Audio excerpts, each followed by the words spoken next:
ஆண்டவராகிய இயேசு கிறிஸ்துவின் நாமத்திலே உங்கள் அனைவருக்கும் என்னுடைய வாழ்த்தலையும் வணக்கத்தையும் தெரிவித்துக் கொள்கிறேன். இங்கே வரவும் உங்களோடு கூட சேர்ந்து கர்த்தருடைய வார்த்தை சிந்திக்கவும் ஆண்டவர் பாராட்டின தயவுக்காக நான் ஆண்டவருக்கு நன்றியுள்ளவனாக இருக்கிறேன். யோசுவாவின் புஸ்தகம் 1ஆம் அதிகாரம் 1 முதல் 9 வசனங்களை வாசித்து நாம் சிந்திக்கலாம். யோசுவா 1ஆம் அதிகாரம் 1 முதல் 9 வசனங்கள் வரை. கர்த்தருடைய தாசனாகிய மோசே மரித்த பின்பு கர்த்தர் மோசேயின் ஊழியக்காரனான நூனின் குமாரன் யோசுவாவை நோக்கி, என் தாசனாகிய மோசே மரித்து போனான். இப்போது நீயும் இந்த ஜனங்கள் எல்லாரும் எழுந்து இந்த யோர்தானை கடந்து இஸ்ரவேல் புத்திரருக்கு நான் கொடுக்கும் தேசத்துக்கு போங்கள். நான் மோசேக்கு சொன்னபடி உங்கள் காலடி மிதிக்கும் எவ்விடத்தையும் உங்களுக்கு கொடுத்தேன். வனாந்திரமும் இந்த லீபனோனும் தொடங்கி ஐபிராத்து நதியான பெரிய நதி மட்டுமுள்ள ஏத்தீரின் தேசம் அனைத்தும் சூரியன் அஸ்தமிக்கிற திசையான பெரிய சமுத்திரம் வரைக்கும் உங்கள் எல்லையாயிருக்கும். நீ உயிரோடு இருக்கும் நாளெல்லாம் ஒருவனும் உனக்கு முன்பாக எதிர்த்து நிற்பதில்லை. நான் மோசேயோடு இருந்தது போல உன்னோடும் இருப்பேன். நான் உன்னை விட்டு விலகுவதும் இல்லை, உன்னை கைவிடுவதும் இல்லை. பலன் கொண்டு திடமனதாயிரு. இந்த ஜனத்தின் பிதாக்களுக்கு நான் கொடுப்பேன் என்று ஆணையிட்ட தேசத்தை நீ இவர்களுக்கு பங்கிடுவாய். என் தாசனாகிய மோசே உனக்கு கற்பித்த நியாய பிரமாணத்தின்படி எல்லாம் செய்ய கவனமாயிருக்க மாத்திரம் மிகவும் பலம் கொண்டு திடமனதாயிரு. நீ போகும் இடமெல்லாம் புத்திமானாய் நடந்து கொள்ளும்படிக்கு அதை விட்டு வலது இடதுபுறம் விலகாதிருப்பாயாக. இந்த நியாய பிரமாண புஸ்தகம் உன் வாயை விட்டு பிரியாதிருப்பதாக. இதில் எழுதியிருக்கிறபடியெல்லாம் நீ செய்ய கவனமாயிருக்கும்படி இரவும் பகலும் அதை தியானித்துக் கொண்டிருப்பாயாக. அப்பொழுது நீ உன் வழியை வாய்க்க பண்ணுவாய். அப்பொழுது புத்திமானாயும் நடந்து கொள்வாய். நான் உனக்கு கட்டளையிடவில்லையா? பலன் கொண்டு திடமனதாயிரு, திகையாதே, கலங்காதே. நீ போகும் இடமெல்லாம் உன் தேவனாகிய கர்த்தர் உன்னோட இருக்கிறார் என்றார். பிரியமானவர்களே, இந்த யோசுவா புஸ்தகம் மிகவும் அற்புதமான ஒரு புஸ்தகம். இந்த புஸ்தகத்திலேயே இந்த புஸ்தகத்திற்கான அவுட்லைன் கொடுக்கப்பட்டிருக்கிறது. அவுட்லைன் என்றால் இந்த புஸ்தகத்தினுடைய பிரிவு. இதுல 24 அதிகாரங்கள் இருக்கிறது. இதை நாம் எப்படி பிரிக்கலாம் என்று பார்க்கலாம். முதலாம் அதிகாரம் 1ஆம் வசனத்திலிருந்து 5ஆம் அதிகாரம் 12ஆம் வசனம் வரை இவர்கள் கானானுக்குள் பிரவேசித்தார்கள். கானானுக்குள்ளான பிரவேசம் முதலாவது பிரிவு. 2வது பிரிவு 5:13 12ஆம் அதிகாரம் கடைசி வரை இவர்கள் யுத்தம் செய்தார்கள். 31 ராஜாக்களை இவர்கள் மேற்கொண்டார்கள், வெற்றி பெற்றார்கள். அதை நாம் வாசிக்கிறோம். பிறகு 13ஆம் அதிகாரத்திலிருந்து 21ஆம் அதிகாரம் வரை இவன் தேசத்தை பங்கிடுகிறான். பிறகு 22ஆம் அதிகாரத்திலே இவன் அந்த 2.5 கோத்திரத்தாரை அனுப்பிவிடுகிறான் யோர்தானுக்கு கிழக்கில் இருக்கக்கூடிய அவர்களுடைய சுதந்திரத்திற்கு. பிறகு அவர்கள் போய் ஒரு பலிபீடத்தை கட்டி பிறகு இஸ்ரவேல் மக்களிடத்திலே குழப்பம் ஏற்படுகிறது, தீருகிறது. 23, 24 அதிகாரங்களிலே யோசுவா கடைசியாக இந்த மக்கள் மத்தியிலே பேசி அவர் மரித்து போகிறார். நான் வரும்போது நீங்கள் ஒரு பாடல் பாடினீர்கள், நானும் என் வீட்டாருமோ என்றால் கர்த்தரையே சேவிப்போம். இன்னொரு பாடல் கூட பாடினீர்கள், அதுவும் இந்த யோசுவா புஸ்தகத்துக்கு சம்பந்தமாக. நான் ஏன் இதை சொல்லுகிறேன் என்றால், பிரியமானவர்களே, வெளியில இருக்கக்கூடிய சில சபையார் நம்மை ஆவியில்லாத சபை என்று சொல்லுகிறார்கள். அது உண்மை அல்ல. ஆவியானவர் நம் மத்தியில் இருக்கிறார். நாம் அவர்களை போல கத்துக்கிறது இல்லை, குதிக்கிறது இல்லை, உளறுகிறது இல்லை, அவ்வளவுதான். அதனாலே நம்மிடத்துல ஆவி இல்லை என்று அர்த்தமாகாது. சரியா? ஆவியானவருடைய அடையாளம் அதுவும் அல்ல. சரி, இந்த புத்தகத்தை நான் இப்படி பிரித்திருக்கிறேன் இல்லையா? நான் பிரிக்கவில்லை, ஆண்டவர் பிரித்திருக்கிறார். நான் உங்களுக்கு அதை காண்பிக்கிறேன். என்னோடு கூட 1ஆம் அதிகாரத்தை கவனமாய் பாருங்கள். 1ஆம் அதிகாரம் 1ஆம் வசனம், 5ஆம் அதிகாரம் 12ஆம் வசனம் வரை கானானுக்குள் பிரவேசித்தார்கள். அது எங்க இருக்கிறது பாருங்கள். 2ஆம் வசனத்தை பாருங்கள். என் தாசனாகிய மோசே மரித்து போனான். அப்பொழுது நீயும் இந்த ஜனங்கள் எல்லாரும் எழுந்து இந்த யோர்தானை கடந்து இஸ்ரவேல் புத்திரருக்கு நான் கொடுக்கும் தேசத்துக்கு போங்கள். போகிறது 1வது பிரிவு, சரியா? அதுதான் 1ஆம் அதிகாரம் 1ஆம் வசனத்திலிருந்து 5ஆம் அதிகாரம் 12ஆம் வசனம் வரை. பிறகு 5:13 12ஆம் அதிகாரம் முடியும் வரை யுத்தம். 31 ராஜாக்களை ஜெயிக்க வேண்டும். அதை 5ஆம் வசனத்தில் பார்க்கிறோம். நீ உயிரோடு இருக்கும் நாளெல்லாம் ஒருவரும் உனக்கு முன்பாக எதிர்த்து நிற்பதில்லை. நீ யுத்தம் செய்யும் போது நான் உன்னோடு இருப்பேன், யாரும் உன்னோட எதிர்த்து நிற்க முடியாது. அவர்கள் ஆயி பட்டணத்திலே தோல்வி அடைந்ததை, தற்காலிக தோல்வி அடைந்ததை அல்லாமல் மற்றபடி அவர்கள் தோல்வி அடையவே இல்லை. வெற்றி மேல் வெற்றி பெற்று கானானை சுதந்திரித்துக் கொண்டார்கள். 3வது பிரிவு 6ஆம் வசனத்தை வாருங்கள். பலன் கொண்டு திடமனதாக இருந்து ஜனத்தின் பிதாக்களுக்கு நான் கொடுப்பேன் என்று ஆணையிட்ட தேசத்தை நீ இவர்களுக்கு பங்கிடுவாய். அதான் 13ஆம் அதிகாரத்திலிருந்து 21ஆம் அதிகாரம் வரை ஒரு நீண்ட பகுதி தேசத்தை பங்கிட்டார்கள். அதுக்கு என்ன இவ்வளவு அதிகாரங்கள் தேவையா? 11ஆம் அதிகாரத்திலிருந்து 21ஆம் அதிகாரம் வரை. பிரியமானவர்களே, இதுல யோசுவா ஒரு பெரிய தலைவன், மிக சிறந்த ஒரு தலைவன். மோசே செய்யாத காரியத்தை கர்த்தர் யோசுவாவை கொண்டு செய்தார். அதற்கு சில காரணங்களை நாம் பார்க்கலாம். இந்த யோசுவா வாலிபனாய் இருந்த காலத்துல தான் மோசேயோடு சேர்ந்து கொண்டார். நாம் யாத்ராகமம் 17ஆம் அதிகாரத்தில் அமலேக்கியரோடு யுத்தம் நடக்கும் போது மோசே யோசுவாவை தான் யுத்தம் செய்யும்படியாக அனுப்புகிறார். மோசே, ஆரோன், ஊர் எல்லாரும் மலைக்கு ஏறி கர்த்தருடைய சமூகத்திலே காத்திருக்கிறார்கள், கையை விரித்து. கீழே யோசுவா தான் யுத்தம் செய்து அமலேக்கியரை முறியடிக்கிறார். கர்த்தர் அங்கேயே அவருக்கு பயிற்சி கொடுத்து விட்டார்.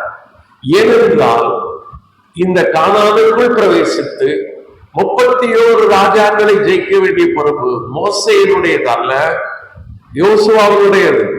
இப்பொழுது யுத்த பயிற்சியை கர்த்தர் அவனுக்கு கொடுத்தார். வெறும் யுத்த வீரனாக மட்டும் இருந்தால் போதாது, அவன் நல்ல ஆவிக்குரியவனாகவும் இருக்க வேண்டும். நாம் யாத்ராகமம் 33ஆம் அதிகாரம் 11ஆம் வசனத்தை வாசித்தால், அன்றைக்கு ஆசரிப்பு கூடாரம் பாளையத்துக்கு புறம்பே இருந்தது. மோசே ஆசரிப்பு கூடாரத்தை விட்டு பாளையத்துக்குள்ளாக போகிறான். ஆனால் யோசுவா அப்பொழுது வாலிபன். அவன் ஆசரிப்பு கூடாரத்தை விட்டு விலகாக இருந்தான், கர்த்தருடைய சமூகத்தை விட்டு விலகாக இருந்தான். நல்ல ஒரு ஆவிக்குரிய மனுஷன். அது மட்டுமல்ல, மோசே மலைக்கு போன போது இவன் மோசையோடு தேவனுடைய சமூகத்துக்கு போகிறான். இதெல்லாம் கர்த்தர் அவனுக்கு கொடுத்த பயிற்சி. நல்ல ஆவிக்குரிய மனிதன், நல்ல யுத்த வீரன். இந்த 2 தான் இவனை ஒரு பெரிய ஆவிக்குரிய தலைவனாக மாற்றியது. பிரியமானவர்களே, இவனுடைய பெயர் என்ன? ஓசையா என்பது. எண்ணாகமம் 13ஆம் அதிகாரத்தில் அன்றைக்கு மோசே கானான் தேசத்தை வேவு பார்க்கும்படியாக ஒவ்வொரு கோத்திரத்துக்கும் ஒவ்வொருவராக 12 பேரை தெரிந்து கொள்கிறார். அதிலே எப்ராயிம் கோத்திரத்தை சேர்ந்தவர் தான் நூனின் குமாரன் ஆகிய ஓசையா என்று வாசிக்கிறோம். ஆனால் மோசே தான் அவனுடைய பெயரை யோசுவா என்று மாற்றுகிறார். ஓசையா என்றால் அர்த்தம் என்ன? ரட்சிப்பு, சால்வேஷன். ஆனால் யோசுவா என்றால் கர்த்தரே ரட்சிப்பு. The Lord is the salvation. அப்படின்னா என்ன சொல்ல விரும்பினார் மோசே? ரட்சிப்பு உண்மைதான், ஆனால் அந்த ரட்சிப்பு யாரிடத்திலிருந்து வருகிறது? கர்த்தரிடத்திலே. அதனால அவனுடைய பெயர் அப்படியாக மாற்றப்பட்டது. 1ஆம் வசனத்திலே நாம் இப்படியாக வாசிக்கிறோம். கர்த்தருடைய தாசனாகி மோசே மரித்த பின்பு கர்த்தர் மோசேயின் ஊழியக்காரனான நூனின் குமாரன் யோசுவாவை நோக்கி, இது எப்படி எழுதப்பட்டிருக்க வேண்டும் என்றால், கர்த்தருடைய தாசனாகிய யோசுவாவை நோக்கி என்று எழுதியிருக்க வேண்டும். அதனால் என்ன வாசிக்கிறோம்? கர்த்தர் மோசேயின் ஊழியக்காரனான நூனின் குமாரன் யோசுவாவை நோக்கி. இதை ஒருவேளை யோசுவா எழுதியிருந்தால் எவ்வளவு பெரிய தாழ்மையை நாம் பார்க்கிறோம். இவர் தன்னை எப்படி எழுதுகிறார்? நான் கர்த்தருடைய ஊழியக்காரன் பல இடங்களில் வருகிறது உண்மைதான். ஆனால் ஆரம்பிக்கும் போது மோசேயினுடைய வேலைக்காரன், மோசேயினுடைய பணிவிடைக்காரன். இந்த கிறிஸ்தவத்தில் பாருங்க, ரெவரண்ட், டாக்டர், என்னென்ன பட்டம், தங்களை எவ்வளவு பெரியவர்கள் ஆக்க முடியுமோ அவ்வளவு பெரியவர்கள் ஆக்க முற்படுகிறார்கள். பெரியவர்களே, இது உலகத்திலே வேண்டுமானாலும் அப்படி இருக்கலாம், ஆனால் ஆவிக்குரிய வாழ்க்கையில் அப்படி இருக்கக்கூடாது. இவன் ஆரம்பத்திலே மிக சிறந்த தலைவன் என்பதை 1ஆம் வசனத்திலே அறிந்து கொள்கிறோம். மோசேயுடைய அசிஸ்டன்ட், உதவிக்காரன், வேலைக்காரன், பணிவிடைக்காரன். யோசுவா இப்படி எழுதுவது. யோசுவா உன்னை குறித்து மக்கள் என்ன நினைப்பார்கள்? என்ன நினைத்தாலும் கவலை இல்லை, நான் வேலைக்காரனும் வேலைக்காரன். பெரியவர்களே, புதிய பாட்டில் பாருங்க, பெரிய ஊழியக்காரர் யார்? அப்போஸ்தலனாகிய பவுல். அவருடைய பெயர் என்ன? சவுல். ஆண்டவரும் அவனை சந்தித்த போது, சவுலே சவுலே, நீ ஏன் என்னை துன்பப்படுத்துகிறாய் என்றுதான் அழைத்தார். கர்த்தர் அவருடைய பெயரை மாற்றவில்லை. ஆனால் சவுல் ரட்சிக்கப்பட்டு ஊழியத்திற்கு போன போது அவருடைய பெயரை பவுல் என்று மாற்றிக்கொண்டார். பவுல் என்றால் அர்த்தம் என்ன தெரியுமா? சிறியவன் என்ற அர்த்தம். பவுலே, நீர் எவ்வளவு பெரிய ஊழியக்காரன், ஆனால் அவர் தன்னை குறித்து சொல்லுகிறார், நான் சிறியவன். பவுலுடைய ஊழிய ஆரம்பத்திலே அப்போஸ்தலர்கள் எல்லாரும் சிறியவன் என்று சொன்னார். கொஞ்ச நாள் பொருந்தோடியது. எபேசியர் எழுதுகிறார், நான் பரிசுத்தவான்கள் எல்லாரும் சிறியவன் என்று சொல்கிறார். பிறகு தீமோத்தேயு எழுதுகிறார், நான் பாவிகளின் பிரதான பாவி. நாட்கள் செல்ல செல்ல, ஊழியங்கள் பெருக பெருக பெருக, பவுல் தன்னை உயர்த்திக் கொள்ளவில்லை, தன்னை தாழ்த்தி கொண்டே போனார். அதனால்தான் கர்த்தரால் வல்லமையா பயன்படுத்தப்பட்டார். பிரியமானவர்களே, கர்த்தரால் வல்லமையா பயன்படுத்தப்பட வேண்டும் என்றால் இது ஒரு பெரிய ரகசியம். இன்னைக்கு மக்கள் எழுதுகிறார்கள், உலக மக்களை போல தங்களை உயர்த்தி கொண்டால்தான் பெரியவர்கள் ஆக முடியும். இல்லை, ஆவிக்குரிய வாழ்க்கையில அப்படி இல்லை. ஊழியம் கர்த்தருடையது. பாருங்க, மோசே மரித்து போனார். யோசுவா தானாக முன் வரவில்லை. கர்த்தர் யோசுவாவை நோக்கி என்று வாசிக்கிறோம். கர்த்தர் சொன்னார், யோசுவா தானாக முன்வரவில்லை. ஐயோ, மோசே மரித்து போனார், இந்த ஜனங்கள் இன்னும் கானானை சுதந்திரிக்கவில்லை, நாம் ஏதாவது செய்ய வேண்டும் என்று யோசுவா தீர்மானிக்கவில்லை.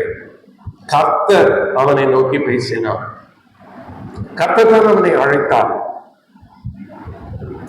பிரியமானவர்களே, என்னுடைய சிறப்பு தன்மை என்னவென்றால், நான் உங்களுக்கு சொன்னேன், யோசுவா 13ஆம் அதிகாரத்திலிருந்து 21ஆம் அதிகாரம் வரை தேசம் பங்கிடப்படுகிறது. இப்ப பங்கிடப்பட வேண்டும் என்றால் இவன் தான் பெரிய தலைவன். இவனுடைய கோத்திரம் எப்ராயிம் கோத்திரம். எப்ராயிம் கோத்திரம் பெரிய கோத்திரம். அதனால்தான் பழைய ஏற்பாட்டிலே நிறைய தீர்க்கதரிசியின் புத்தகத்தை வாசிக்கும் போது கர்த்தர் எப்ராயிமே எப்ராயிமே என்று தான் அழைப்பார். இஸ்ரவேல் என்று அழைப்பதற்கு பதிலாக பல சந்தர்ப்பங்களில் கர்த்தர் அவர்களை எப்ராயிம் என்று அழைக்கிறார். எப்ராயிமே, நான் உன்னை எப்படி கைவிடுவேன்? எப்ராயிம் குடும்பத்திற்கு அறிவிக்கப்பட்ட போது என்றால் எப்ராயிம் கோத்திரத்தை மாத்திரம் அந்த வசனங்கள் குறிக்காது, முழு இஸ்ரவேல் தேசத்தையும் குறிக்கும். அப்படியானால் கர்த்தர் இஸ்ரவேல் என்று அழைப்பதற்கு எப்ராயிம் என்று அழைத்தார். அவ்வளவு கோத்திரம் அது. அந்த கோத்திரத்தை சேர்ந்தவன் தான் யோசுவா. இப்ப தேசம் பங்கிடப்படும் போது அவன் என்ன சொல்லியிருக்க வேண்டும்? இது எங்களுடைய கோத்திரம், பெரிய கோத்திரம், எங்களுக்கு தான் மிக சிறந்த இடம் வர வேண்டும், எங்களுக்கு தான் முதலாவது பங்கிடப்பட வேண்டும்.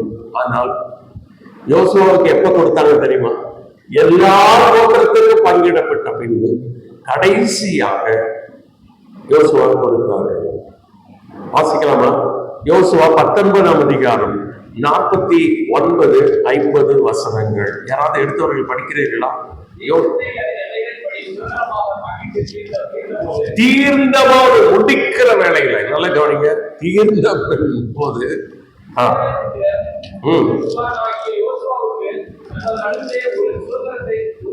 எப்ப கொடுத்தாங்க? ஆரம்பத்தில் அல்ல, தீர்ந்த பின்பு.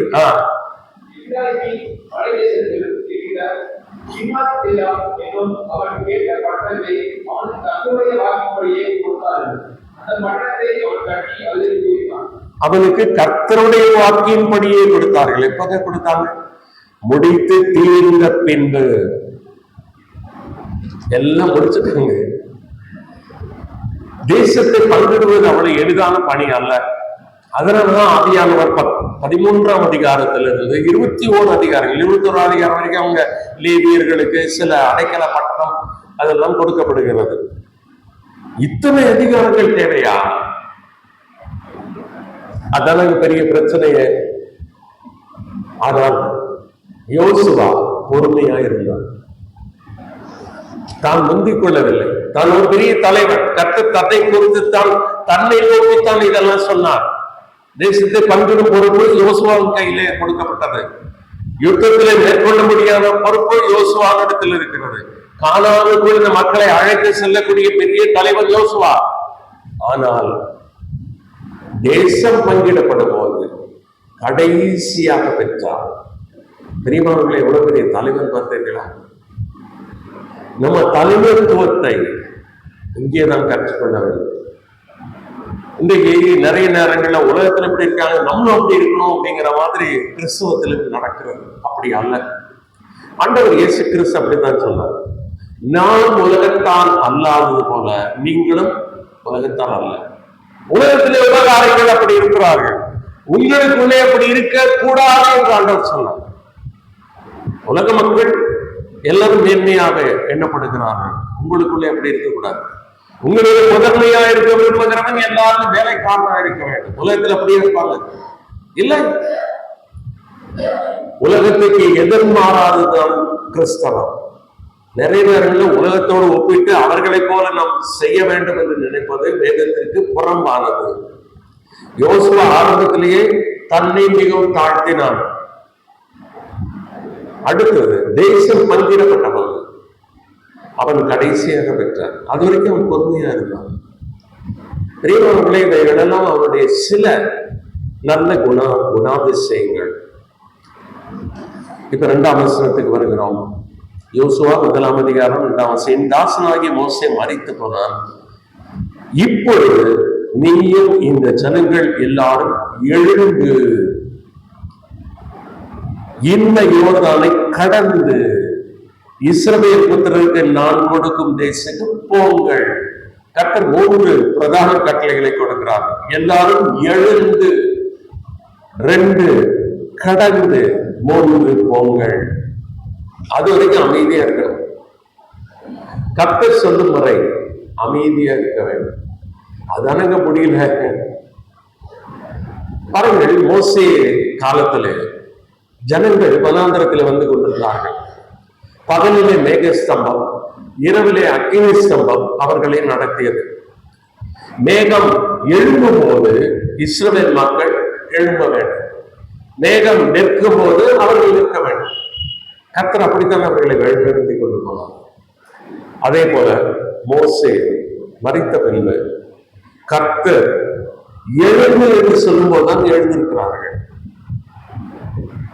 கடந்து என்றால் யோர்தானை கடக்கிறார்கள், போங்கள் என்றால் போகிறார்கள். இந்த கிறிஸ்தவ கர்த்தர் என்ன சொல்லுகிறாரோ அதை செய்ய வேண்டும். பிரியமானவர்களே, மோசே 40 ஆண்டுகள் எகிப்தில் பயிற்சி பெற்றார். அன்றைக்கு வல்லரசு எகிப்து தான். அங்கே சகல கலைகளிலும் அவன் பயிற்சி பெற்றான். அடுத்து பார்வோன் ஆவதற்கான எல்லா தகுதியும் அவனுக்கு இருக்கிறது. ஆனால் அவன் என்ன நினைத்தான்? இஸ்ரவேலுக்கு தான் ஒரு பெரிய தலைவன் ஆகலாம் என்று யோசித்தான். ஆனால் கர்த்தர் என்ன செய்தார்? அவனை வனாந்தரத்துக்கு அனுப்பிவிட்டார். அவன் எப்பொழுது தன் தலைவனாகக்கூடிய எல்லா தகுதியும் இருக்கிறது என்று நினைத்த போது கர்த்தர் அவனை அழைக்கவில்லை, வனாந்தரத்துக்கு அனுப்பினார். 40 ஆண்டுகள் ஆடு மேய்க்கக்கூடிய பணி. நம்ம நினைப்போம் அது வீணாகி விட்டது. அவருடைய பயிற்சி என்ன ஆகிறது, அவருடைய ஞானம் என்ன ஆகிறது? கர்த்தருக்கு தான் தெரியும் எப்பொழுது அவனை ஊழியத்திற்கு அழைக்க வேண்டும், எப்பொழுது அவனை பயன்படுத்த வேண்டும். 80 வயதான போது கர்த்தர் முச்செடியிலே சற்றும் எதிர்பாராத வேளையிலே அவனுக்கு தரிசனமானான். மோசே மோசே என்று அழைத்தான். அவன் அதிக சோர்ந்து போயிருப்பான். ஐயோ, நான் மறித்திருக்க வேண்டும். கர்த்தர் என்னை காப்பாற்றினான். பார்வோனுடைய அரண்மனைக்கு அழைத்து சென்றான். என்னை 40 வயது வரை பயிற்சி கொடுத்தார். ஆனால் என்ன பயன்? நான் வனாந்திரத்திலே கழிக்கிறேன், யாரும் இல்லை, ஆடுகளோடு இந்த வனாந்திரத்திலே கடும் வெயிலிலே என் வாழ்நாள் வீண் ஆகிறது என்று அவன் யோசித்திருப்பான். ஆனால் கர்த்தருக்கு தான் தெரியும் சரியான வேலை எது என்று. ஒருவேளை அவனை 40 வயதில் அழைத்திருப்பார். ஆனால் இஸ்ரவேல் மக்கள் அவனுக்கு விரோதமாய் முரட்டாக செய்த போது அநேகரை அவனை கொன்றிருப்பாங்க. கர்த்தருக்கு தேவை அவனுடைய குணம்.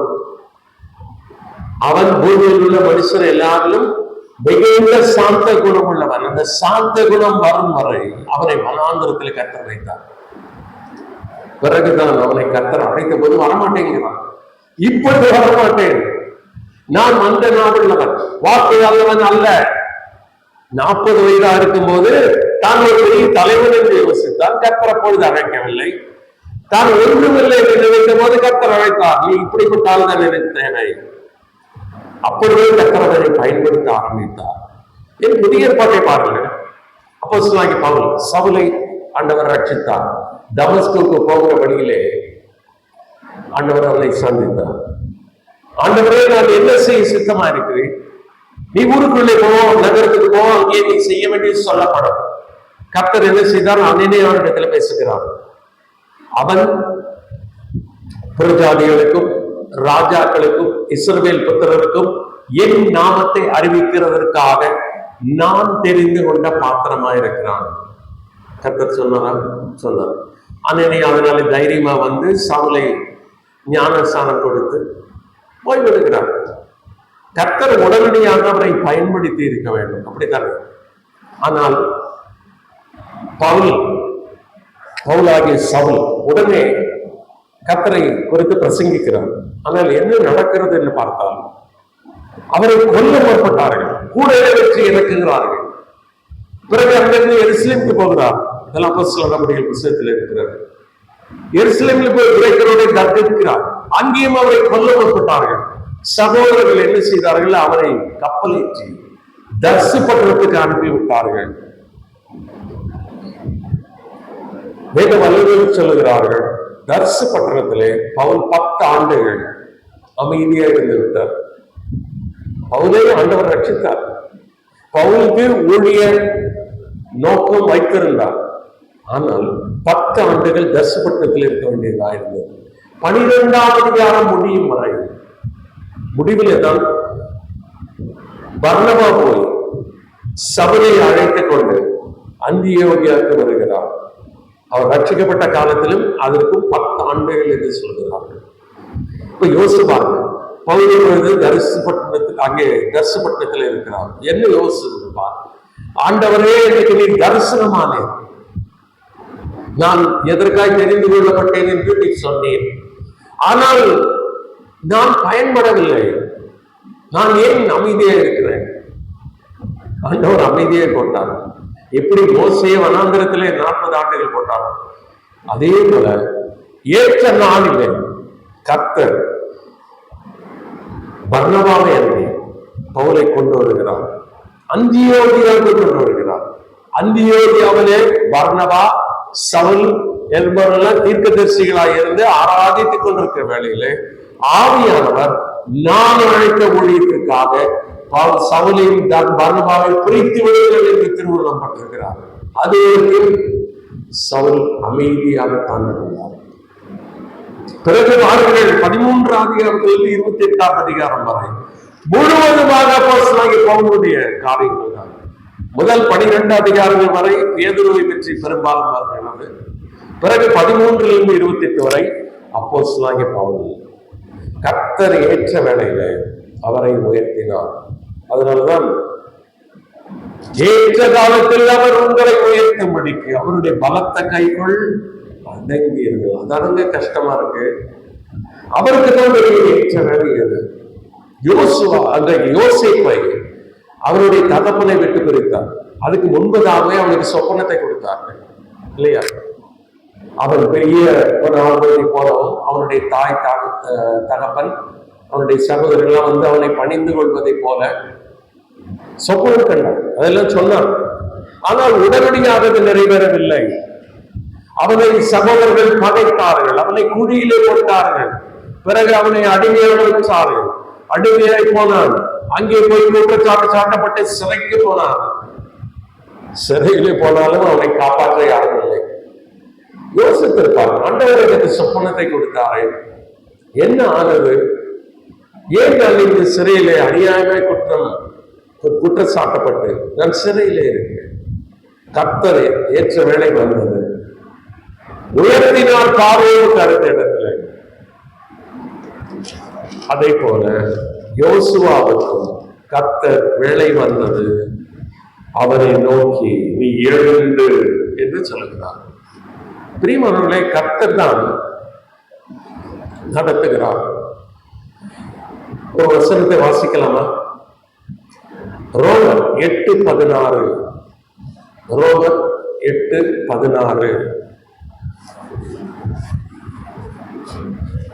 வாசிக்கிறீர்களா?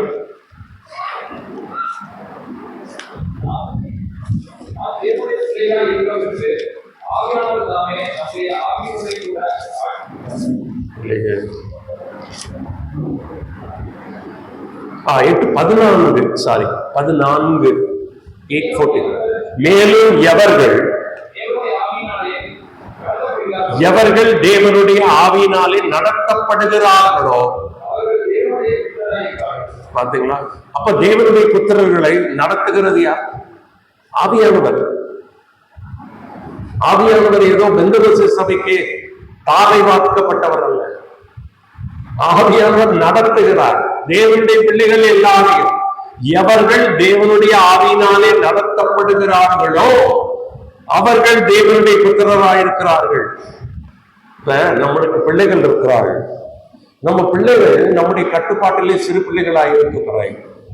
நாம் நடத்துகிறோமா இல்லையா? மகனே மகளே, இதுதான் சரி, இப்படித்தான் நீ செய்யணும், நடத்துறோமா இல்லையா? இப்ப தேவன் மட்டும் நம்ம ரட்சித்து நம் தேவனுடைய பிள்ளைகள் ஆன பிறகு அப்படியே விட்டு விடுவாரா என்ன? இல்லை. உண்மையை கண்ணை வைத்து உனக்கு ஆலோசனை சொல்லுவேன்.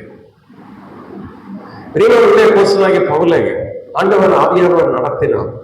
ஏன் அதுக்கு முன்னால பேதுருவை நடத்தினார். அப்போஸ்தலர் நடவடிக்கை புத்தகத்தை வாசிப்பீர்கள்.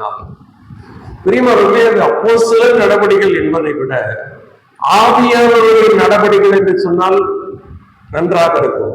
காரணம் என்ன? ஆவியானவர் அப்போஸ்தலர்களை நடத்தின விதத்தை நாம் படிக்கிறோம். பல சந்தர்ப்பங்களிலே வாசிக்கிறோம். பாருங்க, ஒரு சந்தர்ப்பத்திலே பிலிப்பு இருக்கிறாங்க. அப்ப ஆவியானவர் என்ன சொல்லுகிறார்? போய் ரதத்துடனே சேர்ந்து கொள். யார் போகிறது? எத்தியோப்பிய மந்திரி எகிப்திலே அங்கே எருசலேமிலே கர்த்தரை தொழுது கொண்டு ரதத்திலே தன் தேசத்துக்கு திரும்பி போகிறார். அப்ப ஆவியானவர் சொல்லுகிறார், போய் ரதத்திலே சேர்ந்து கொள்.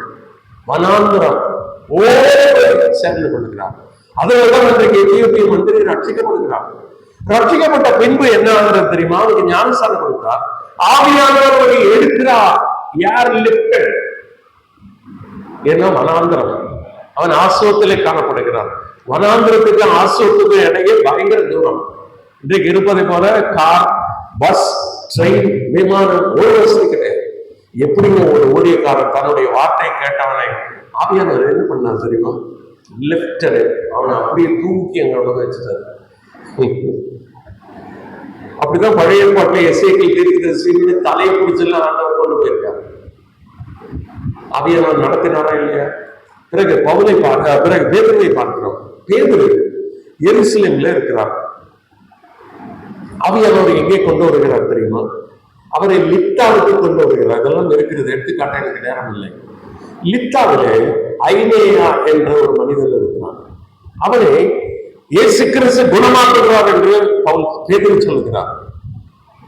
அவரை எருசலேமில் இருந்தவரை லித்தாவுக்கு கொண்டு வந்தார். மேப்ல பாருங்க, எருசலேமுக்கும் லித்தாவுக்கு இடையில எவ்வளவு கேப் இருக்கு. பிறகு லித்தாவில் இருக்கும்போதுதான் தொற்கால், அவங்க எங்க இருந்தாலும் தெரியுமா? யோப்பாவில் இருந்தார்கள். யோப்பாவிலே தபித்தாள் என்னும் தொற்கால் வியாதிப்பட்டு மரித்து போகிறார்கள். அப்பொழுது லித்தாவில் இருக்கிற பேதுருக்கு ஆள் அனுப்பி வர வைக்கிறார்கள். பேதுரு ஒருவேளை எருசலேமில் இருந்திருப்பாரானால் அவரை அழைப்பது கஷ்டம். ஆனால் லித்தாவில் இருந்தால், லித்தாவுக்கும் யோப்பாவுக்கும் மிக பக்கம், சமீபம். அவர் வந்து அந்த அம்மாவை உயிரோடு எழுப்புகிறார். பிறகு அங்கிருக்கும் போதுதான் 10ஆம் அதிகாரத்தில் அப்போஸ்தலர்கள் கொர்நேலியுக்கு தரிசனமாக கர்த்தர் நேர்கிற வீட்டிலே சீமோன் என்று தோல் பதவியிருக்கிறவனுடைய வீட்டிலே சீமோன் என்பவனை தேடு. செசரியாவுக்கு யோப்பாக்கும் பக்கம் ஆள் அனுப்பி பேதுருவை அழைத்து கொண்டு வருகிறார். அன்றைக்கு கொர்நேலி வீட்டார் அழைச்சிட்டு விட்டாங்க.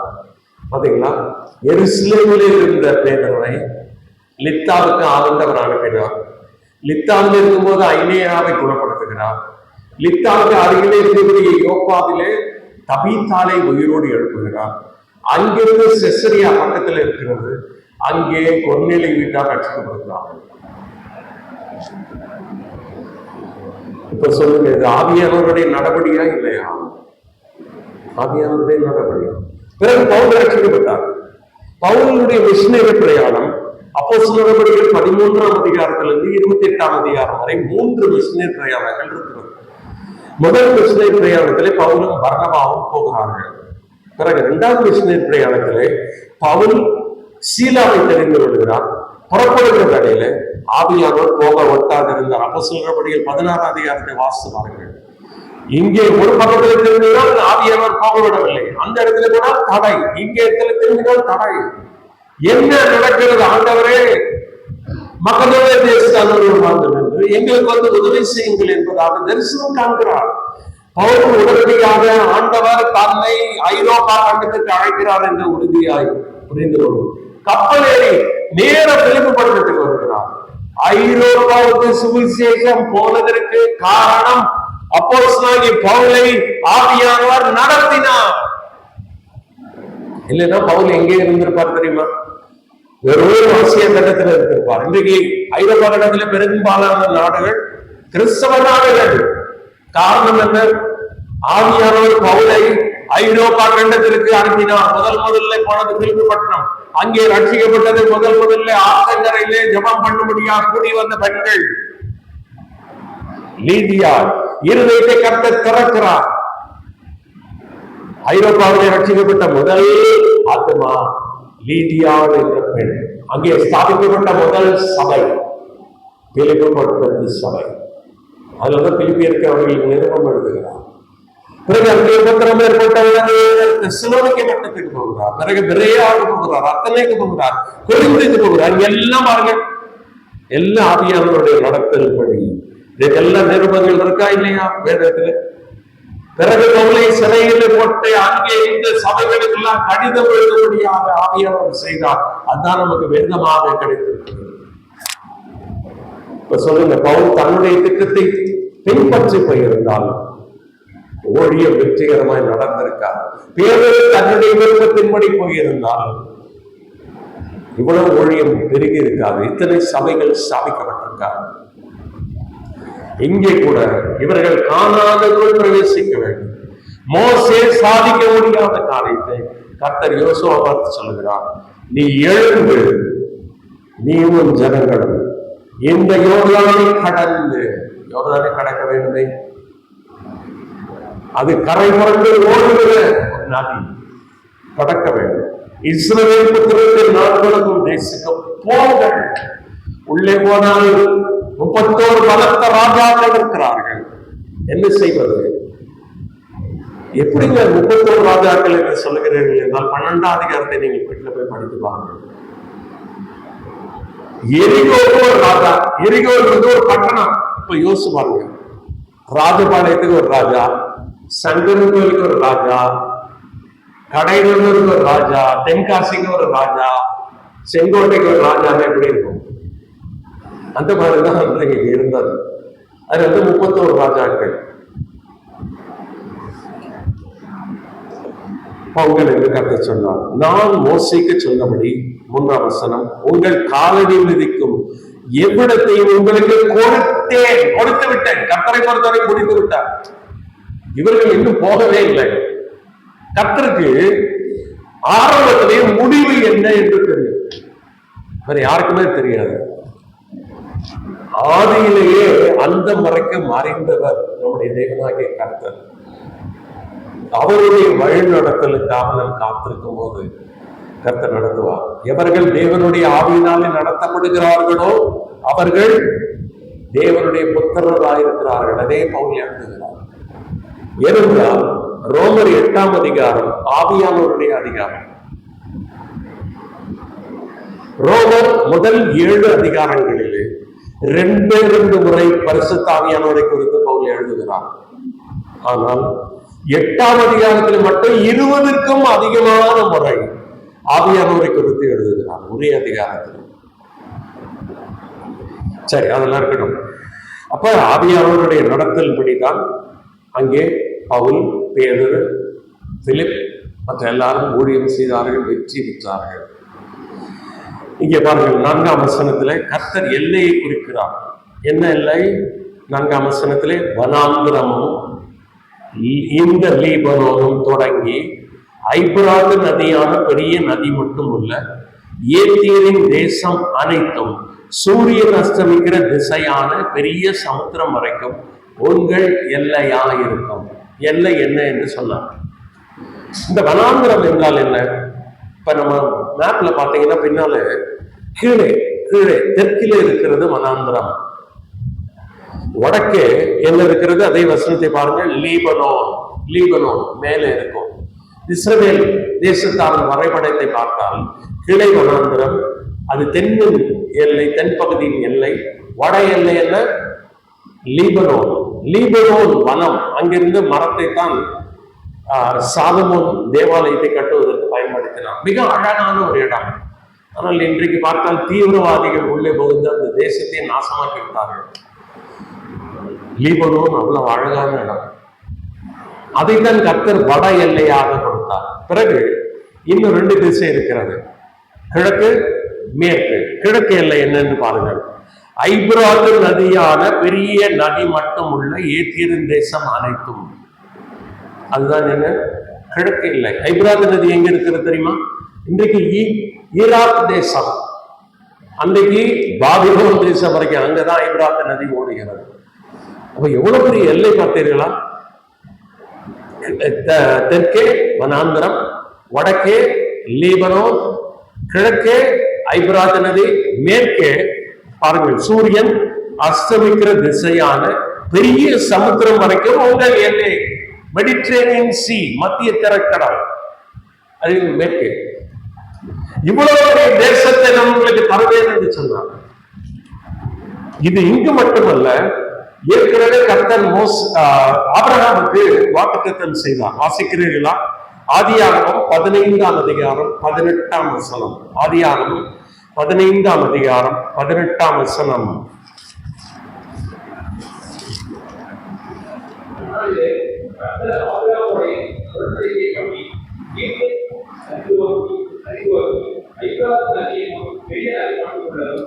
இப்ப யார் யார் தேசத்தெல்லாம் சந்ததி கொடுத்தாரு? கர்த்தர் எங்க எல்லை வைக்கிறார் பாருங்க. எகிப்தின் நதி துவங்கி, அதான் தென் பகுதி, எகிப்திற்கு தென் பகுதியில் இருக்கிறார். எகிப்தின் பெரிய நதி தொடங்கி எது வரைக்கும்? ஐபிராத்து நதி வரைக்கும். அதான் இன்னைக்கு இருக்க ஈராக். இன்னைக்கு இடையில பாத்தீங்கன்னா நிறைய நாடுகள் வந்து விட்டது. ஆனால் கர்த்தர் இவ்வளவு பெரிய தேசத்தை அவர்களை வாக்குத்தத்தம் செய்தார். இதை திரும்பமாக மோசேக்கு உறுதி செய்கிறார். யாத்ராகமம் 23ஆம் அதிகாரம் 31ஆம் வசனம். யாத்ராகமம் 23:31. சிவந்த சமுத்திரம் துவங்கி பெலிஸ்தீன சமுத்திரம் வரைக்கும், நதி வரைக்கும், அதான் ஐபிராத்து நதி வரைக்கும், யூப்ரட்டிஸ் ரிவர் ஐபிராத்துல இருந்து எங்கே பாய்ந்தது தெரியுமா? ஏதேன் தோட்டத்துல. அது அங்க இருந்துதான், கிட்டத்தட்ட அது பக்கத்துல இருந்துதான் ஆபிரகாமை ஆண்டவர் அழைத்தார். அதுவரைக்கும் உனக்கு எல்லை கொடுப்பேன் என்று சொன்னார் கர்த்தர். ஆனா இன்றைக்கு பாருங்க, இஸ்ரவேல் மக்கள் சுதந்திரித்தார்களா இருந்தார்கள்? இல்லை. 1948ஆம் ஆண்டில் தான் தேசம் திரும்பமாக இஸ்ரேல் தேசம் என்று வரைபடத்துக்குள்ளானது.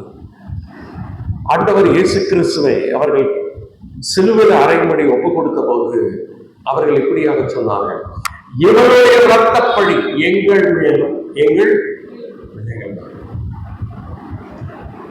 சாபத்தை தங்களுக்கு தாங்களே வருவித்துக் கொண்டார்கள். அதனாலே நடந்தது என்ன தெரியுமா? ஆண்டவர் அவருடைய வார்த்தையை கவனமாய் நிறைவேற்றினார். இவனுடைய இரத்தப்படி எங்கள் மேல் என் பிள்ளை. கிறிஸ்துவுக்கு பின் 70வது ஆண்டிலே டைட்டஸ் என்ற ரோமன் தளபதி எருசலேமின் மேல் படையெடுத்து தேவாலயத்தை தரைமட்டமாய் வைத்தார்.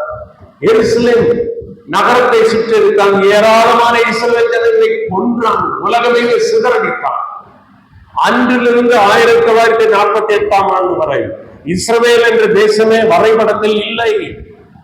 கர்த்தர் இவ்வளவு வாக்குத்தத்தம் பண்ணியிருக்கிறார். 3 இடத்துல உங்களுக்கு வாசித்து காண்பித்தேன். ஆதியாகமம் 15:18, யாத்ராகமம் 23:31, யோசுவா 1:4. கர்த்தாவே உங்களுடைய வாக்குத்தத்தம் என்னானது? மக்கள் உண்மையா இல்லை. இன்றைக்கு பாருங்க, ஒரு சின்னதாக ஒரு இடம் இருக்கிறது. இந்த பக்கத்துல காசா என்றால் அங்கே தீவிரவாதி பிடித்து வைத்திருக்கிறான். இந்த பக்கத்துல ஜுடியா சமாரியா, அது வெஸ்ட் பேங்க் என்று அழைத்து அது போலீசர்கள் பிடித்து வைத்திருக்கிறார்கள். இவர்கள் அங்கே இருக்கக்கூடிய இடத்துல நிம்மதியா இருக்கிறார்களா? இல்லை. ஒரு பக்கத்துல அமாஸ் என்ற தீவிரவாதி, இன்னொரு பக்கத்துல எஸ்மல்லா என்ற தீவிரவாதி, இன்னொரு பக்கத்துல ஊத்தீஸ் என்ற தீவிரவாதி, இன்னொரு பக்கத்துல ஈரான் அவர்களை தாக்குகிறது. நிம்மதியா இல்லை அவர்கள். காரணம் என்ன? தங்கள் தேவனாகிய கர்த்தரை விட்டார்கள். அதனால கர்த்தர் ஏற்கனவே அவர்களுக்கு உபாதை எச்சரித்தார். உலகம் என்று சிதறடிப்பேன் என்று கர்த்தர் சொன்னார். கர்த்தர் அவர்களுக்கு நன்மை செய்ய விரும்பினார்.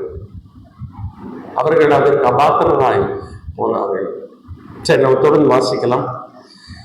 5ஆம் வசனத்திலே, நீ உயிரோடு இருக்கும் நாளெல்லாம் ஒருவனும் உனக்கு முன்பாக எதிர்த்து நிற்பதில்லை. நான் மோசையோடு இருந்தது போல உன்னோடும் இருப்பேன். நான் உன்னை விட்டு விலகுவதும் இல்லை, உன்னை கைவிடுவதும் இல்லை. பலம் கொண்டு திடமனதாயிரு. இந்த ஜனத்தின் பிதாக்களுக்கு நான் கொடுப்பேன் என்று ஆணையிட்ட தேசத்தை நீ இவர்களுக்கு பங்கிடுவாய். நான் ஏற்கனவே சொன்னேன், இன்னும் இவர்கள் யோர்தானை கடக்கவில்லை. யோர்தான் கிட்டவே போகவில்லை. யோர்தானுக்கு போக வேண்டும், யோர்தானை கடக்க வேண்டும், எரிகோ பட்டணத்தை வீழ்த்த வேண்டும், 31 ராஜாக்களை ஜெயிக்க வேண்டும். பிறகுதான் கானான் தேசம் இவர்களுடையதாகும். பிறகுதான் பங்கிட வேண்டும். ஆனால் கர்த்தரை பொறுத்தவரை எல்லாம் முடித்து விட்டார். பிரியமானவர்களே, நம்முடைய வாழ்க்கையில 2025 நாளைய இரவிலே நள்ளிரவிலே நாம் கடப்போம் இல்லையா? கர்த்தருக்கு சித்தமானால் நாம் உயிரோடு இருந்தார். ஆனால் கர்த்தர் நம்முடைய வாழ்க்கையில திட்டம் வைத்திருக்கிறார். அநேக நேரங்களில் நாம் அறியாமல் இருக்கிறோம். கோடிக்கணக்கான ஜனங்கள் இருக்க ஆண்டவர் ஒரு சிலராகி நம்மை ஏன் ரட்சித்திருக்கிறார்? கர்த்தர் யாரையும் வெறுமனே ரட்சிக்கிறது இல்லை. ஒரு திட்டத்தோடு, ஒரு நோக்கத்தோடு தான் ரட்சிக்கிறார். இவர்களை யோசுவாவை ஏன் தலைவனாக ஏற்படுத்தினார்? ஏன் கர்த்தர் இங்கே பேசுகிறார்? இவர்களை குறித்து மிக சிறந்த திட்டம் வைத்திருக்கிறார். அதற்கு யோசுவா செய்ய வேண்டிய ஒரே ஒரு காரியம் தான். அதுதான் கர்த்தர் 7-9 வரை சொல்கிறார். என் தாசனாகிய மோசே உனக்கு கற்பித்த இந்த நியாய பிரமாணத்தின்படி எல்லாம் செய்ய கவனமாய் இருக்க மாத்திரம் மிகவும் பலம் கொண்டு திடமனதாயிரு. நீ போகும் இடமெல்லாம் புத்திமானாய் நடந்து கொள்ளும்படிக்கு அதை விட்டு வலது இடதுபுறம் விலகாதிருப்பாயாக. இந்த நியாய பிரமாண புஸ்தகம் ஒரு வாயை விட்டு பிரியாதிருப்பதாக. இதில் எழுதி இருக்கிறவர்களின் படியெல்லாம் நீ செய்ய கவனமாய் இருக்கும்படி இரவும் பகலும் அதை தியானித்துக் கொண்டிருப்பாயாக. அப்பொழுது நீ உன் வழியை வாய்க்க பண்ணுவாய், அப்பொழுது புத்திமானாய் நடந்து கொள்வாய். இப்பொழுது இவர்கள் என்ன செய்ய வேண்டும்? யோர்தானுக்கு போக வேண்டும், யோர்தான் நதியை கடக்க வேண்டும். யோர்தான் நதியை கடந்த பின்பு பலத்த ராஜாக்கள் உள்ளே இருக்கிறார்கள். அவர்கள் ஜெயிக்க வேண்டும். இப்ப இவர்களுக்கு தேவை என்ன? பயிற்சி பெற்ற யுத்த வீரர்கள். அவர் கர்த்தர் அதே சொன்னாரு, நீ ஆயுத அணிந்தவர்களை தயார் செய், நீ யுத்த தளவாடங்களை தயார் செய். யோசுவா, நீ செய்ய வேண்டிய யுத்தம் பெரியது சொல்லவில்லை. இந்த நியாய பிரமாண புஸ்தகம் உன் வாயை விட்டு பிரியக்கூடாது. இதில் எழுதியிருக்கிறபடி எல்லாம் செய்ய கவனமாயிரு. இப்ப இவர்கள் வெற்றி பெற்றார்கள். ஒரே ஒரு இடத்தில் தோற்று போனார்கள். ஏன் தோற்று போனார்கள் தெரியுமா? அந்த பட்டணம் இருக்கிற சின்ன பட்டணம், ஆகி பட்டணம், பலவீனமான மக்கள் மத்தியிலே இவ்வளவு பலசாலிகள் தோல்வி அடைவார்கள். காரணம் என்ன? கர்த்தருடைய வார்த்தையை மீறினார்கள். கர்த்தர் சொன்னார், சாபத்தீரானவர் ஒன்றை தொடக்கூடாது என்று சொன்னார். எப்பொழுது இவர்கள் கர்த்தருடைய வார்த்தை மீறினார்களோ அவர்கள் அப்பொழுது தோல்வியடைந்தார்கள். மற்றபடி பலத்த ராஜாக்கள் எல்லாம் இவர்கள் ஜெயித்தார்கள். யுத்தம் இவர்களுடையதல்ல, தேவனாகிய கர்த்தருடையது. பிரியமானவர்களே, நம்முடைய வாழ்க்கையிலும் 2026 எப்படி இருக்கும் என்று தெரியாது. என்னெல்லாம் யுத்தங்கள் இருக்கும் தெரியாது. பயப்பட வேண்டியதில்லை. பலன் கொண்டு தினமனதாயிரு, நான் உன்னோடு கூட இருக்கிறேன். கர்த்தருக்கு ஆரம்பத்திலேயே முடிவு என்ன என்று தெரியும். வேற யாருக்கும் தெரியாது. சென்னையிலே போய் ரெடி ஆயிட்டாங்க நிறைய பொய் தீர்க்க தரிசனங்களை உரைக்கக்கூடிய மக்கள். தேவர்களே, அதெல்லாம் உண்மையான தீர்க்க தரிசனங்கள் அல்ல. ஒரு சினிமா நடிகர் சாவார், ஒரு அரசியல் தலைவர் சாவார், சில இடங்கள்ல பூகம்பம் வரும், சில இடங்கள்ல வெள்ளத்தினால அழிவாங்க, சில இடத்துல நெருப்பினால் அழிவாங்க. இது யார் வேண்டுமானாலும் சொல்லலாம். அது என்ன வருஷ கடைசியில ஆண்டவர் உடைத்தார் என்று தீர்க்க தரிசனமா சொல்றது. சுனாமியில இந்த கொரோனா குறித்து யாராவது சொன்னாங்களா? 2019 புத்தாண்டில 2020 பறக்கிறாங்க. யாராவது ஒருவர் சொன்னார்களா? இந்த புத்தாண்டில கொள்ளை நோய் உலகம் முழுவதையும் ஸ்தம்பிக்க செய்யும், கொள்ளை நோய் வரப்போகுது. ஒரு கள்ள தீர்க்க தரிசி கூட சொன்னது கிடையாது. இப்ப சொல்லுங்க, அவங்க சொல்றது உண்மையான தீர்க்க தரிசனமா? இதுல பொன்னான ஆண்டு என்று சொன்ன பொய் தீர்க்க தரிசிகள் நிறைய பேர் இருக்காங்க. அன்னைக்கு அவர்கள் இன்றைக்கு உரைத்து கொண்டிருக்கிறார்கள். மக்கள் அவர்களுடைய பொய் தீர்க்க தரிசனத்தை இன்னும் நம்பிக்கொண்டிருக்கிறார்கள். பொன்னான ஆண்டா 2020 பொன்னான ஆண்டா? எத்தனை பேர் மறைத்துக் கொள்வார்கள்? வீட்டை விட்டே வெளியே வர முடியவில்லை, சபை கூட முடியவில்லை. பயம், மரண ஓலங்கள், எங்கு பார்த்தாலும் ஆம்புலன்ஸ் சத்தங்கள். இந்த ஆண்டு என்ன சொன்னாங்க? பொன்னான ஆண்டு, கோல்டன் இயர். பொய் பார்த்தீங்களா? பிரியமானவர்களே, நான் ஏன் இது சொல்லுகிறேன்? கர்த்தர் நம்மை நடத்துகிறார். கர்த்தர் நம்முடைய பிதா, நம்முடைய நலனில் அக்கறை கொண்டிருக்கிறார். அவருக்கு தங்க முடிவு வரைக்கும் என்னன்னு தெரியும். இதோ உலகத்தில் முடிவடையும் சகல நாட்கள் நான் நம்மளோடு இருக்கிறேன். அதுக்கு முன்னாடி கர்த்தர் வந்து சொன்னார், வானத்தில் மேலும் சகல அதிகாரம் எனக்கு கொடுக்கப்பட்டிருக்கிறது. ஆகையால் நீங்கள் புறப்பட்டு போய் சகல ஜாதிகளின் சீஷராக்கி பிதா குமாரன் பரிசுத்தாவின் நாமத்தினாலே அவர்களை ஞானஸ்நானம் கொடுத்து நான் கட்டளையிட்ட யாவையும், நன்ற கவனிங்கள், நான் கட்டளையிட்ட யாவையும் அவர்கள் கை கொள்ளும்படி அவர்களுக்கு உபதேசம் பண்ணுங்கள். இதில் எழுதியிருக்கிறபடியெல்லாம் செய்ய கவனமாக இருக்கும்படி. ரெண்டுத்தையும் ஒப்பிட்டு பார்க்க ரெண்டு ஒன்றாதான் இருக்கும்.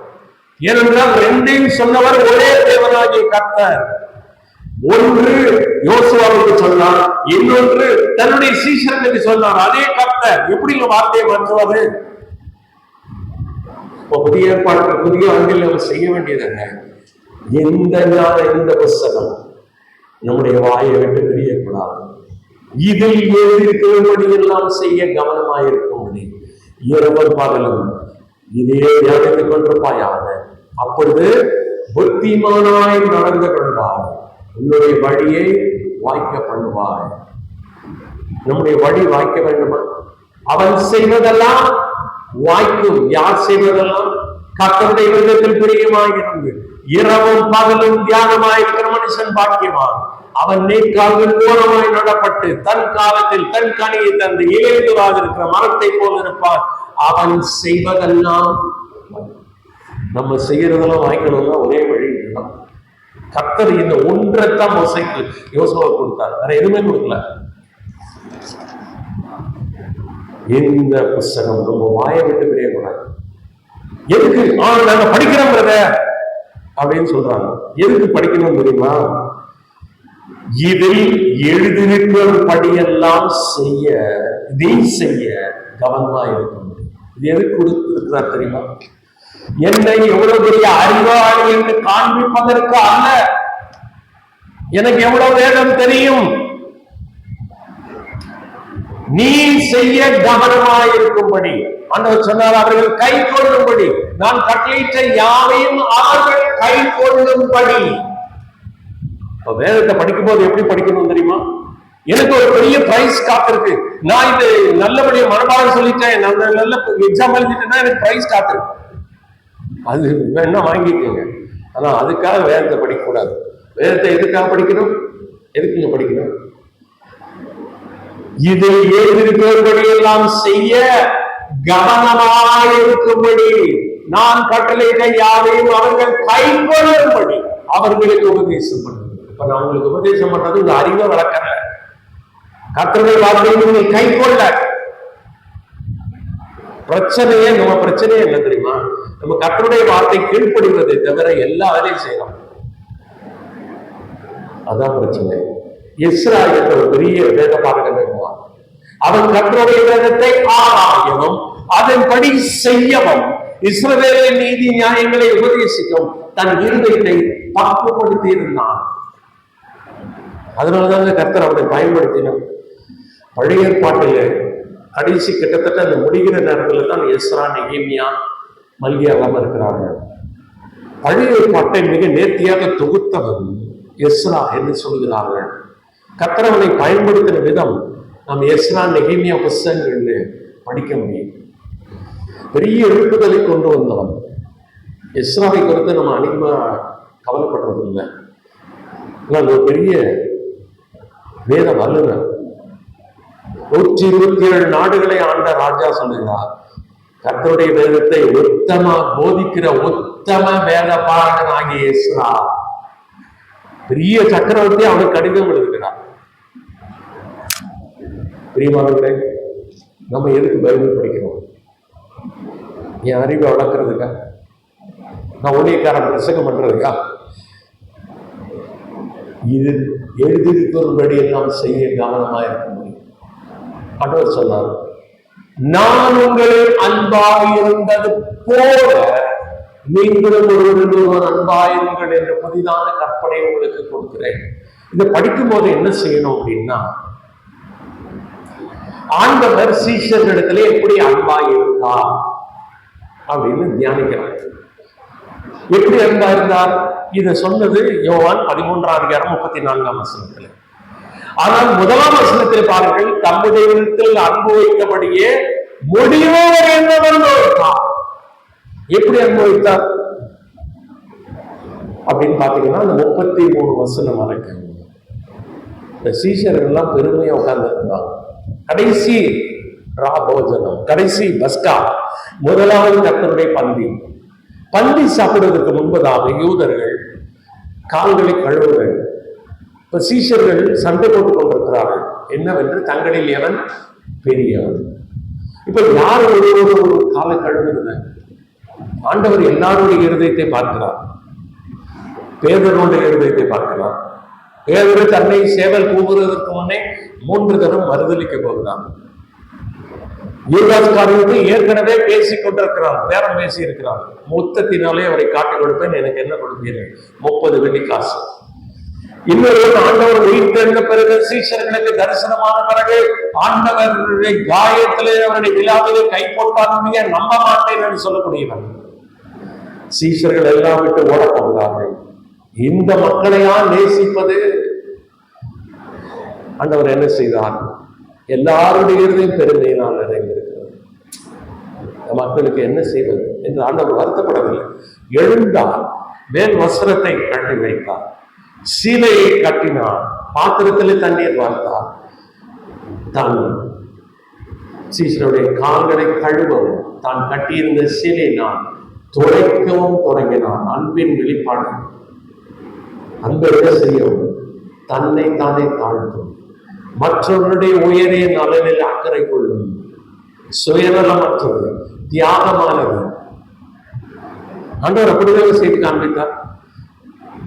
இதை பிடிச்சிட்டு நீங்கள் என்னை போதகரும் ஆண்டவர் என்று சொல்லுகிறீர்கள். நீங்கள் சொல்வது சரியே.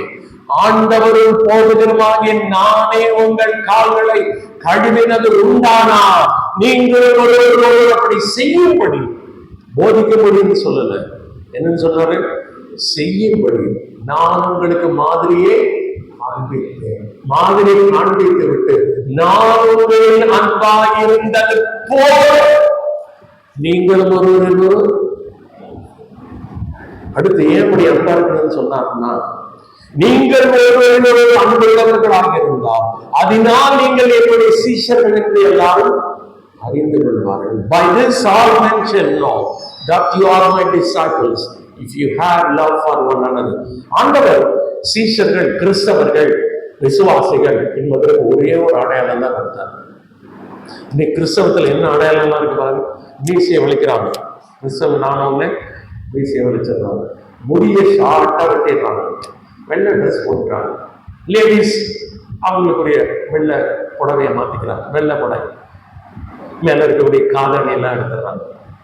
இதுதான் இன்றைக்கு கிறிஸ்தவர்களுடைய அடையாளம். ஆண்டவர் கொடுத்த அடையாளமா இது? சொல்லுங்க. இது மனிதர்களால் ஏற்படுத்தப்பட்ட அடையாளம். ஆண்டவர் கொடுத்த அடையாளம் ஒன்றே ஒன்றுதான். நான் உங்களில் அன்பா இருந்தது போல இருக்கிறோமா? இருக்கிறேன்னா உங்க காலை பிடிச்சு நான் கழுவ முடியுமா? நீங்க கையே நிறைய பேர் கொடுக்கறது இல்ல. நிறைய பேர் கையெடுத்து வணக்கம் பண்றது இல்ல. அப்புறம் இன்னொரு காலை கழுவுறது. சொல்லுங்க, எத்தனை பேர் ஒருத்தர் வாழ்க்காம இருக்காங்க தெரியுமா? அவ்வளவு மண்டகரம். அவங்க நான் போய் எப்படி அவங்களுக்கு சோத்திரம் பண்றது? அவங்க எல்லாம் என்ன சோத்திரம் பண்ணணும்? இப்படி இருக்கு மனசு. அப்புறம் எங்க ஆண்டவருடைய வார்த்தை கீழ்ப்படுகிறது? ஆண்டவர் எதுக்கு சொல்லுவாரு? ஒருவருக்கு ஒருவர் அன்பாயிருங்கள். ஆண்டவர் அப்படி செய்யலையே. வேறொரு ஆண்டவரை ஒப்பிட முடியுமாங்க? அவர் யாரு? சகலமான ஆண்டவர். சூரியனை நெல் என்றால் இருக்கும், சந்திரனை நெல் என்றால் இருக்கும், காற்றையும் கடலையும் இறையாதே அமைதியாக என்றாலே இருக்கும். அவ்வளவு பெரிய ஆண்டவர் சீஷருடைய கால்களை பிடித்து கழுவுகிறார் என்றால் நீங்களும் நான் ஏமாத்திரம் வரமாட்டேங்குது. நம்முடைய இருதயம் அப்படி இல்லைங்க. நம்ம வேதத்தை படிக்கும் போது இந்த மனப்பான்மை வரணும். ஆண்டவரே என்னுடைய இருதயத்தை தாழ்த்தும். யோவான் 13ஆம் அதிகாரத்தை படிக்கும் போது இப்படித்தான் வரணும். அதை மனப்பாடமே என்னால எழுத முடியும். அதனால எந்த பயன்? மனப்பாடமே என்னால சொல்ல முடியும். ஒரு பிரயோஜனம் கிடையாது. ஆண்டவரை சொன்னது கீழ்ப்படிவது. மோசே யோசுவா சொன்னதை எழுதியிருக்கிறபடியெல்லாம் செய்ய கவனமாக இருக்கும்படி அதை செய்ய கவனமாக தவறினார்கள். 7ஆம் அதிகாரத்தில் சாபத்தீராமல் ஒன்றை எடுக்கக்கூடாது கர்த்தருடைய வார்த்தை சொன்னது. ஆகான் இச்சித்து எடுத்து கூடாத நடுவில் ஒளித்து வைத்தான். அதனால ஆகிப்பட்டத்துல தோல்வி அடைந்தார்கள்.